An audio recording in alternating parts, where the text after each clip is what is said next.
Good morning. इकाई 2 कृषि, जिसमें हम लोगों ने खाद्य फसलें और अखाद्य फसलों के बारे में जाना है पिछले वीडियो में कि कौन कौन से अखाद्य फसलें होते हैं, कौन कौन से खाद्य फसलें होते हैं, किन किन क्षेत्रों में किन किन मिट्टियों में इसको लगाया जाता है और किस मौसम में ये होते हैं। और अखाद्य फसलों के बारे में हमने जाना, कई सारे हमारे जो उद्योग है उसका कच्चा माल हमारा कृषि से ही प्राप्त होता है, तो कृषि हमारे उद्योगों के लिए भी महत्वपूर्ण है। अब इसका अगला टॉपिक है प्रौद्योगिकीय एवं संस्थागत सुधार। संस्थागत सुधार कहने का अर्थ है कि हमारे भारत में आज भी परंपरागत तरीके से खेती की जाती है, कृषि की जाती है। सुदूर देहातों में अगर देखा जाए तो आज भी वहाँ हल बैल से खेती की जाती है। उन्नत किस्म के बीजों का अभाव है, उन्नत किस्म के खाद बीज का अभाव है। कुछ क्षेत्रों को छोड़ दिया जाए, हरियाणा, पंजाब, उत्तर प्रदेश का कुछ क्षेत्र, तो इन क्षेत्रों को छोड़कर बाकी बहुत सारे एक भूमि पर परंपरागत तरीके से सुधार किया जाता है, जिसके कारण आज भी जितना उत्पादन भारत में होना चाहिए उतना उत्पादन को हम नहीं प्राप्त कर रहे हैं या उतना उत्पादन नहीं हो पा रहा है। तो कहीं ना कहीं हमें इस को संस्थागत सुधार की आवश्यकता है। कहीं ना कहीं नए तरीके, नई जो मशीनों का आविष्कार हुआ है उसका उपयोग, उसका प्रयोग किया जाना चाहिए, जिससे कि आपको अधिक से अधिक उत्पादन हो। प्रथम पंचवर्षीय योजना में भूमि सुधार को मुख्य रूप से लिया गया था, भूमि सुधार पर ध्यान दिया गया था, किंतु भूमि सुधार अधिनियम का क्रियान्वयन ठीक तरीके से हो नहीं सका। यानी भूमि सुधार का जो कार्य था वो ठीक से संभव नहीं हो पाया, ठीक ढंग से नहीं हो पाया। लेकिन 1960-70 के दशक में कृषि में सुधार के लिए एक विशेष पैकेज लाई गई। यानी 1960-70 के दशक में आपको कृषि में सुधार के लिए एक विशेष पैकेज की घोषणा की गई सरकार के द्वारा, और इसी पैकेज के अनुसार गेहूं की कृषि में हरित क्रांति की शुरुआत हुई।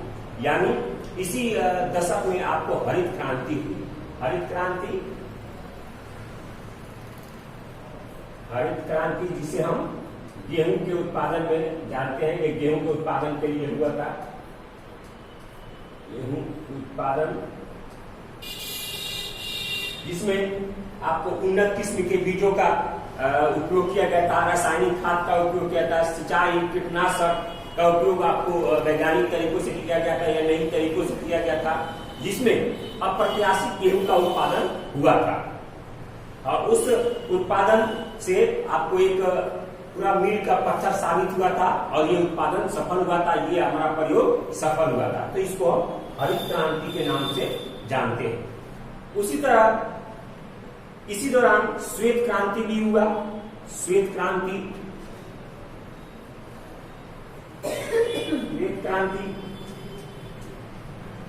जो दूध के उत्पादन में इसे जाना जाता है, दूध उत्पादन के लिए श्वेत क्रांति। दूध के उत्पादन के लिए आपको अंतर्गत दूध के उत्पादन के लिए अप्रत्याशित वृद्धि हुई, और इसी के अंतर्गत दूध उत्पादन को बढ़ाने के लिए ही भारत ने सहकारिता विभाग का काफी ध्यान दिया, सहकारिता विभाग का गठन किया और इस पर काफी ध्यान दिया आपको श्वेत क्रांति में दूध उत्पादन में, और दूध उत्पादन में भी हमारा विकास काफी हुआ। हालांकि 1980 तथा 1990 के दशकों में व्यापक भूमि विकास कार्यक्रम भी शुरू हुआ। भूमि विकास के लिए कई सारे बैंकों की भी स्थापना की गई। कई सारे बैंक, ग्रामीण बैंक, सरकारी समितियां एवं अन्य बैंक स्थापित किए गए। किसानों को KCC दिया गया, किसान क्रेडिट कार्ड की भी घोषणा की गई। किसानों को कृषि के लिए लोन दिए गए।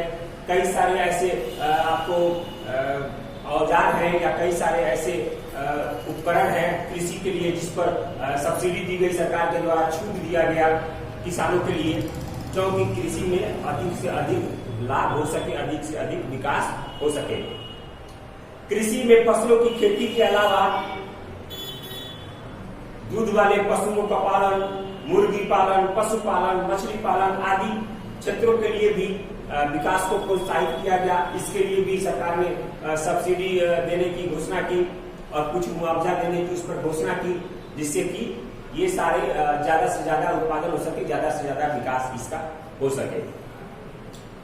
अगला है कृषि एवं राष्ट्रीय अर्थव्यवस्था, रोजगार और उत्पादन में योगदान। कृषि का राष्ट्रीय एवं रोजगार में, अर्थव्यवस्था में योगदान। तो कृषि का योगदान आज भी राष्ट्रीय अर्थव्यवस्था में, मैंने पिछले वीडियो में बताया है कि 24% तक अर्थव्यवस्था में आपका कृषि का योगदान है और एक नींव है हमारे अर्थव्यवस्था की। 2001 की जनगणना के अनुसार भारत की 63% जनसंख्या कृषि से रोजगार पाती है, 2001 की जनगणना के अनुसार। किंतु स्वतंत्रता प्राप्ति के बाद सकल घरेलू उत्पाद में कृषि का योगदान घटा है। क्यों? क्योंकि ये तमाम तरह की विषमताएं हैं जिसके कारण कृषि के उत्पादन में हम उस स्तर को नहीं पहुंच पा रहे हैं, उस स्तर तक हम नहीं जा रहे हैं जिस स्तर तक हमारा उत्पादन हो सके। कृषि के महत्व को समझते हुए इसके विकास एवं वृद्धि के लिए सरकार ने आधुनिकीकरण का भी प्रयास किया। इसके अंतर्गत भारतीय कृषि अनुसंधान स्थापित किए गए, कृषि विश्वविद्यालयों की स्थापना की गई, पशु चिकित्सक सेवाओं की स्थापना की गई, मौसम विज्ञान, मौसम के पूर्वानुमान, क्षेत्रों का अनुसंधान और विकास आदि को प्राथमिकता दी गई ताकि ज्यादा से ज्यादा आपको इससे लाभ हो सके। हमारे किसानों को दूरदर्शन में आपको किसानों की जानकारी के लिए कई सारी ऐसी बातों को बताया गया। कृषि के लिए एक किसान चैनल चलाए गए। तो धीरे धीरे बढ़ा, लेकिन आज भी हम उस स्तर को नहीं पा रहे हैं जिस स्तर पे हमारा कृषि होना चाहिए। तो आज भी हम परंपरागत और संस्थागत तरीके से खेती कर रहे हैं, जबकि इसमें सुधार की आज भी बहुत आवश्यकता है, जरूरत है। तो आज के वीडियो में इतना ही। अगले वीडियो में हम अगले टॉपिक के साथ मिलेंगे। इसमें धन्यवाद।